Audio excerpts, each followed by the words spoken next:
Hello, everyone. How we doing tonight? Sorry if you guys heard that. Just setting up my microphone. Can you guys hear me all right?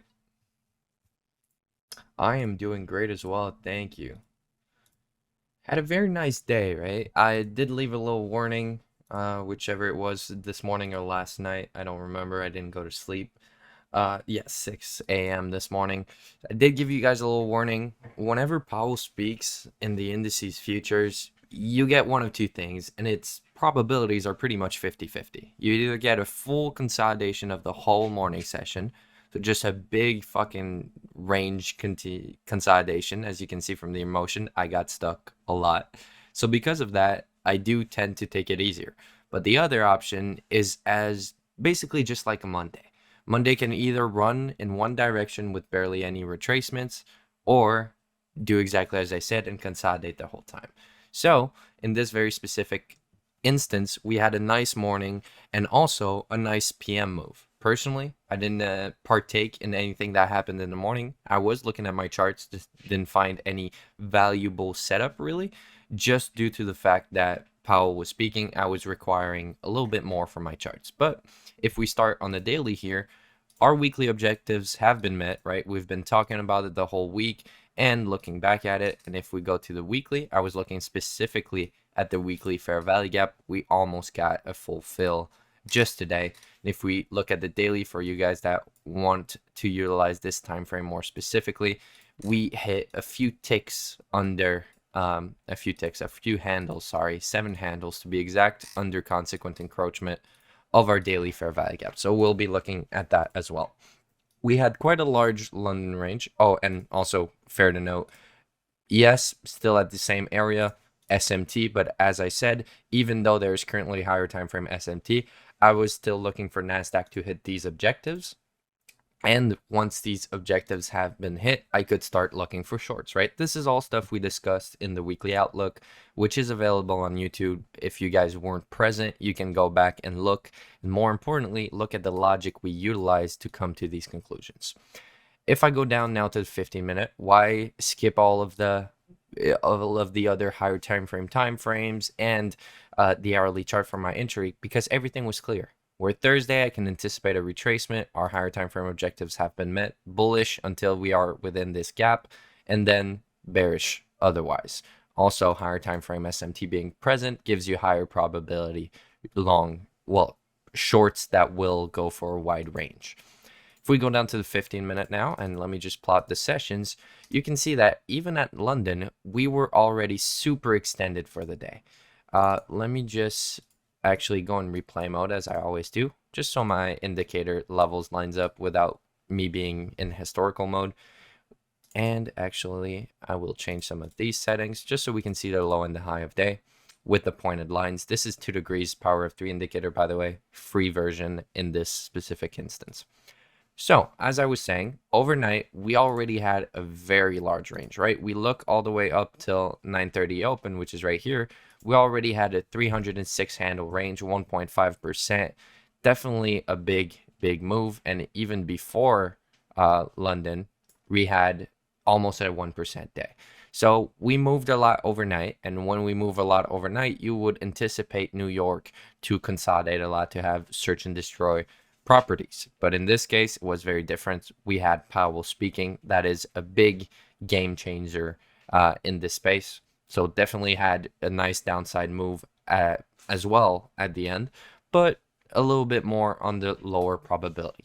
Talking specifically about the London session, you can see that we formed the high and rated it overnight. So disregarding anything else, London session, I'm looking at 2 to 5 a.m. highs and lows. And if we look at the London lows, we went and targeted those right near the open, right? 9:30 open. Our New York open is right here. Let me actually plot that on the chart so that we can see it. New York open right here. We went right for London lows, which were the first objective for any short target at all. Then you could target midnight, but we all know from this point on, for myself at least, I utilize premium and discount. In this case, it would be of a higher time frame. So I'd head towards the daily and look for any short objectives. We'd have this order block that is a clear short objective for sure. But even before that order block, we have inversion fair value gap to the left. But now all of these are daily levels. Now I'm not trying to predict the long term, right? So looking at my daily chart, the long term trend. I don't want to say that in one day we're going to do 1.5% higher followed by 5% lower to go to my discount of my daily range, right? So what time frame am I going to use? Well, very simple, 15-minute. If I have a large range like this, I'll refer to the current daily range, and then I'll look at levels like previous day low, previous day high. So for example, here we had previous day low, which was an objective for any shorts, but you guys will see that at this point you could reverse for a long. We'll talk about this right after we go down to our lower time frames and look at the short, sorry. This gray box is our daily fair value gap, right? And as I always do, I don't point it on ES just because I always trade NASDAQ no matter what. Starting from New York Open, you could start looking for shorts. Why? Well, we had news at 9:20, I believe it was, that Powell started peaking. Now with Powell specifically, I don't anticipate news to be manipulation. I just expect it to be heavily volatile markets in general. But right on that 9:30 open candle, which you see right here, if we look at ES, there's a lot of divergence at this point in time. More specifically, right in your 1-minute chart, right on the open, you have SMT. Now, it doesn't need to be wide apart. It doesn't need to be SMT in relation to a higher time frame level because we have currently daily SMT. And I'm going to concentrate on NASDAQ, which in this case is very specifically the weaker asset, right, based on the daily chart. And I have a lower objective. So already there, you have a trade. How? Well, it's very simple. Look to the left. Concentrate on the movement. When we have very tight price action like that, it sometimes can be a little difficult to basically to visualize breaker blocks. But here I have a swing high into a swing low. My last down close candle, once we break back through, this is my breaker block. Now right at 9:30, we traded back into here. SMT was present. That for me is an entry signal. As I told you guys, I was requiring more since it was Powell, but you also had an inversion fair value gap, which we were trading back into right on that 9:30. If you would have waited, you would not have had any other opportunity, at least for me, unless you utilize this inverse fair value gap, which I'll draw it out so you guys can see what I'm talking about. And you have your breaker right here, inversion fair value gap, traded back into it on 9:31. And at this point, I mean, if we draw our implied dealing range, right, which is just to your high that you're calling the high, your framework's high, to your objective, which in this case are London lows, I divide that into quarters. I'm allowed to take trades as long as I'm above equilibrium of my implied dealing range. My highest probability opportunities will be in the top range of this implied dealing range. Then I can also take scale in two shorts in the bottom top quarter. But as soon as I'm past 0.5, I'm starting to look for take profit areas. For example, clear equal lows right here would have been a nice partial objective. And of course, London lows, which was the drawn liquidity for that specific framework. So definitely a nice setup, a nice trade, right? And if we look very quickly, I'm going to be pessimistic and not take this short, which for me, that was just an instant market, right? If you were in front of your charts, you saw it. We opened, it went a little bit down, but went instantly higher, formed the SMT, and then rejected. That for me is just I'm clicking in on this candle. But if we're pessimistic, you would have entered on the inverse fair value gap. Let me just move this to the left so it's a little easier. Right here on that trade back into it at 9:31, your stop would be utilizing 3 PD arrays. So you have your inversion gap, that's your entry. You have another inversion fair value gap here and another one right here. But am I going to place my stop at the high of this one? No, because I have a fair value gap just in close proximity. So I'm going to allow it to trade all the way back into it. Now that doesn't give you a lot of room to play. That is a very large stop, but that is our mechanical approach to utilizing a stop loss. As I said, I would have been in at this level, trading back into here with a very tight stop. But in this case, you still had a nice 1.83 R all the way to London. And of course, as we can see, it kept going down, hit midnight, which would have offered 3 R at this level, 3 point something R. then mitigation, revisiting our past objective, which were our daily equal highs, revisiting daily open, and of course, for once you're all the way down here, 240 handles, I would use intermediate time frame standard deviations, right? So in this specific case, my intraday time frame is a 15-minute chart. I can utilize my breaker block standard deviations right here to find some high probability objectives. Understand that midnight is a clear area, 1 standard deviation, bread and butter setup all the way to London lows, and 4 standard deviations, which pretty much aligned with this liquidity. Could have been a final take profit. But as I said, I did not take part in this trade, so very nice to see with hindsight, but at the time I did not see it as a high probability enough. Now there are some that would have traded after 10 a.m., but the reason why for me there is no trade setup, and there is a unicorn right in here, and there is a decent amount of SMT at this point in time, right? More specifically here, I'll mark it out, more specifically in between these two swing points. So if we look right here, this is the key SMT you would look for, because at that time there was SMT on both sides of the range, SMT also on the lows right here. So you wait for a clear raid. That raid happened on ES, sorry, forgot the word for a second, and then would have allowed for a nice short, but that's too low probability for me because my objective has already been hit. And yes, you can say what you want, but after already a 120 handle range pretty much, or at this point in time, pretty much 120 handle range, I don't anticipate that my New York AM session or that my New York opening range will be 300, 400 handles. That's not what I anticipate in price.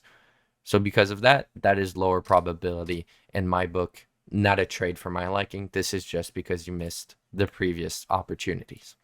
Too deep in the range is what I would say. But these are the two shorts that I would come close to consider. Now, after running all the way down here, I could look for a retracement higher. Why could I trade along? Exactly what I said. We just expanded very aggressively lower. We can retrace into our range. Well, what range specifically? I'm looking at an intraday retracement, so I'm going to look at my intraday range. This is the morning session. As you can see, low formed at 11. That was also low of day. I would draw out my premium and discount. And as I always do, first premium and efficiency is my draw. So in this case, that would be our 15-minute fair value gap. We did not reach that level, but anyways, all positions closed by 4. We were pretty close to that level specifically. I will remove this objective, but how can you justify taking along? Well, just look at it. We retraced into our discount, sorry. Well, first of all, we took out the daily range, right? So we formed our daily distribution after a very large manipulation. Okay, but if we refer to our current range, and now you can go all the way down to a daily chart, which is the range that I'm showcasing on my 15-minute chart right now. This is basically the daily range. You can see it, September 8th. Basically the current monthly range. But I don't want to refer to this. So what I can refer to is my current weekly range. So let me just find Monday. This is, and Tuesday went lower. So this is my current weekly range. If I anticipate a retracement on Thursday, I'm going to anticipate us, and we've been trending. This is a very important part. We have to be trending the whole week, meaning a classic week. Whether it's a classic buy week or a classic sell week with clear bullish order flow or clear bearish order flow, when we are trading the whole week, Thursday will oftentimes retrace into a range. And what range will you refer to? The current weekly range. So very simple. This is the week's low. This is what is currently the week's high. So I would refer to this for retracement. We retraced into a discount. Now, what time frame and efficiency am I going to be looking? None, because I'm looking for retracement into a discount. And if I want to consider longs, I could utilize basically inefficiencies and find a framework based on internal to external liquidity, but we've already moved so much. So what am I going to refer to in that case? Well, very simple. Our intraday draws on liquidity. So if we move over here, and let me just clean up the charts here for a second. What can I refer to in the PM session in terms of intraday draws on liquidity? Well, very simple. I'm going to look for a lunch rate framework. So I'm going to look at the range from noon to 1:30. I feel like they don't get enough love, the lunch rates. Noon to 1:30. And I'm going to look for a rate of one side to then go target the other. I thought Thursday is for distribution to the DOL. Okay, but what if your drawn liquidity has already been met? And by the way, you can't frame, oh, this day of the week will always be this, will always be this. You have to profile based on market conditions because basically price interacts with certain levels differently based on the current market conditions. So for example, up to now this week, we've been trending higher. This has been our PA. Price has gone up this week. We formed a clear low of the week, right? A clear low of the week candidate, right? We might break it tomorrow. But on Tuesday, we had 4-hour SMT at a key level, if I remember correctly. But PA review is out there on YouTube. So, with this in mind, trending conditions, I understand that Thursday will oftentimes retrace. That is that simple. You want the stats for it? They're all in the stats app, right? The Rise Statistics app. But more specifically, you just have to know that if you're going to be profiling days, you have to be able to separate them based on current market conditions. That is the main aspect of it. But to get back just to the lunch rate framework, you'd look for that. But when can you also look at the noon to 1 range? When you have a framework formed before, your retracement objective has been met. We already looked at it. We were in a discount of our weekly range. So definitely you could justify that price was now due for an upside retracement. Due to that, you can now look for longs. What do we need for a long, and more specifically for a short-term reversal, right? So even if it's a higher time frame retracement that you're trading, right, 15-minute intraday retracement, it's all based on a lower time frame reversal. And for that to be present, you need SMT. Now we can see the SMT at the current low of day right here. And I do want to be precise and show when that SMT started being true. So that SMT was true from 12:41. But we don't trade during lunch. You might have the best idea, the right draw, everything, but price will not be ready to distribute there until time aligns. That's simple. And you don't need to overcomplicate it. You don't even need to be looking at macros. All you need to know is that I have sessions where volatility is going to come. When is volatility going to come? At 1:30, which means I'm not looking for a trade before 1:30. Sometimes I can go down to the 1 minute. In this specific case, not high probability enough. You want examples? I believe if you guys want examples of when you can trade before 1:30 and trade at basically after 1 instead of 1:30, I have a PA review which we went in depth into a lunch trade framework. I'll find it if any of you guys request it in chat. But from this point on, you had SMT and it was still true all the way to that low that we formed at 19. We rated that noon to 1 range.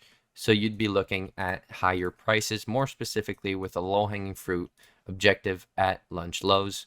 Very clear lunch rate with, of course, as we said, SMT being present all the way to that low of the PM session, low of day on ES. Afterwards, what are you looking for? Well, I'm looking for a breaker to form. Okay, so breaker forms. But starting at 1:30, if I just make a little vertical line right here, starting at 1:30, you already passed that breaker.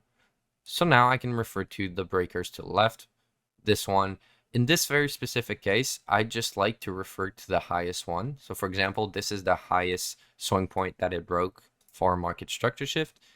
And in this case, my breaker block, I would refer to this one. But you can see in any instance that no matter which breaker you used inside this consolidation, it all lined up with this very specific fair value gap. If we just dry it out, I would include the volume imbalance in there. You could have entered for a very nice PM framework. Let me just actually also plot the standard deviations of that big range, right? Because all of this trading has just been within these two swing points. So for me, that is the true range that I'm going to be referring to. When I'm looking for SMT, if you want to long, you you look for STM on the low and SMT on the high if you want to short. Oh, so I'm guessing you were trying to say SMT as well. So yes, basically SMT on the lows tells me, well, first, there's divergence at this level. It will be present if we are going to reverse. You can keep it that simple. I can also utilize it for relative strength analysis, so knowing which one is stronger or weaker in my direction. But yes, in general, I look for SMT on highs when I try to short, SMT on the lows when I try to long. If there's SMTs on both sides of the range repeatedly, that is just consolidation. I disregard it, wait for a raid. That simple. 3PD array stop loss rule, once again, I'm looking for inverse fair value gaps. There's one here, fair value gap here, fair value gap here, giving you a nice 21 handle stop. So not too big of a stop, but offered 3.23 R to our objective lunch highs. Oh, I just moved the whole box. Lunch highs, and then you could have held the runner all the way to that objectives we talked about, which is our first premium in efficiency in our intraday time frame, 15-minute, aligns with reversal range of standard deviations. So you can see we hit 2, and well, actually we just started consolidating before we hit 2, but then just consolidated to a close. For myself, my runner got closed at 4 specifically, so it allowed for a tiny bit more move, but nothing much here, all the way to 4R. Definitely a very nice framework. We were already pretty extended at this point, but I don't anticipate us to retrace to that level due to the fact that we have our lunch trade framework, and this is a balanced price range. Aggressive sell side, aggressive buy side, SMT confirms it. Everything aligns for a very beautiful PM setup, which I don't usually trade the PM, but this is the setup that I took today. Definitely happy with missing the morning short, even though it was a huge move that I could have taken part of. I wasn't confident, and I'm happy I was able to stick to my rules and just let it go, right? Got a nice PM opportunity. If I didn't, there's always tomorrow, there's always next week, next month, next year. I plan to do this for my whole life, so no need to rush things. What's your bias for tomorrow? Oof, that is a great question, and as I always say, it will depend on London, because now we have displaced very aggressively to the downside. That is to be expected. On Thursday, we retraced to a discount, and now we've had a nice reaction to the upside. This is what I want to see. But now for me to start looking at continuations to the upside, I need to see some sort of framework that will direct me towards New York being bullish, which means, for example, I'll just give one of the possibilities. If we see Asian consolidation, right, which is pretty much what we're seeing right now, Asian is just consolidating. Cool. Oh no, because I'm in replay mode here. Let me just get out of replay mode. Well, pretty much consolidation for now.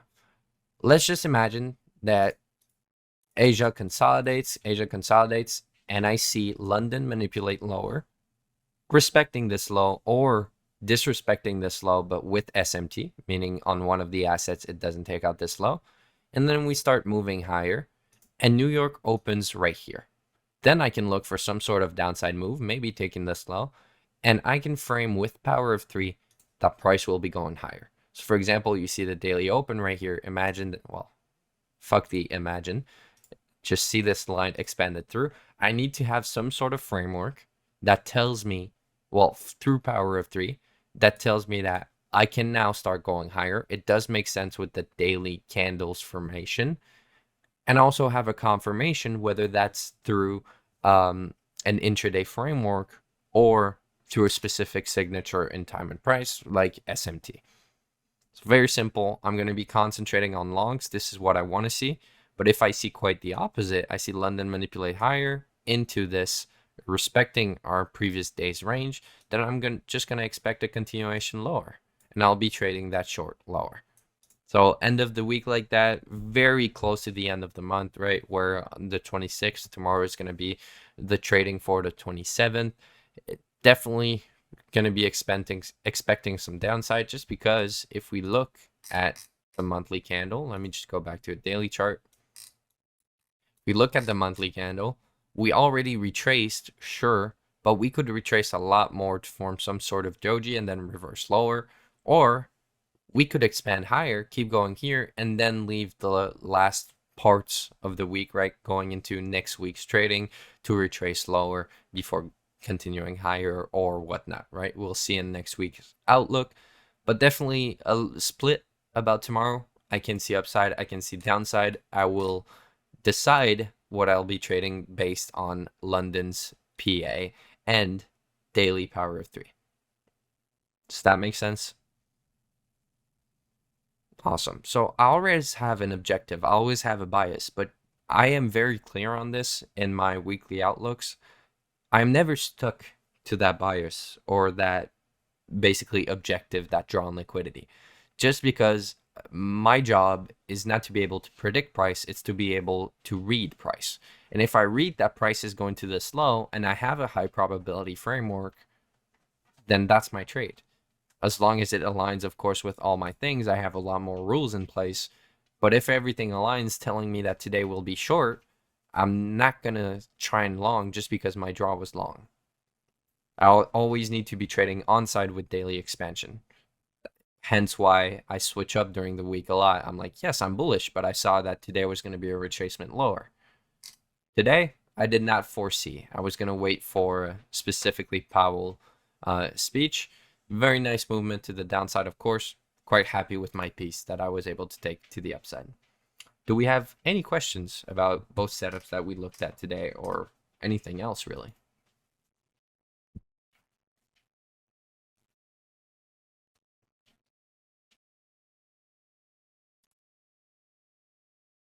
No questions. All right. Hoping everything was clear tonight, guys. Pleasure to have you all in numbers here. We're going to have a peer review for tomorrow as well. I believe we have news, right? Well, basically, if it's in the events, we do have one. Yes, we do. So I'll see you guys tomorrow. Good luck with your trading and have a great night, guys. Jonathan, just to answer you very quickly, every high probability trading day is a PA review. And also, every Sunday is a weekly outlook no matter what. Now, what's a high probability trading day? You can look at, in our projects tab, in the Rise category in the Discord, you can look at the Rise trading model and you'll find the economic calendar thread. That's the first post in that category. If you read that, you'll understand what high probability trading days are for me. And every high probability trading day, no matter the week, is when we do these PA reviews. On that note, guys, great night and good luck trading tomorrow.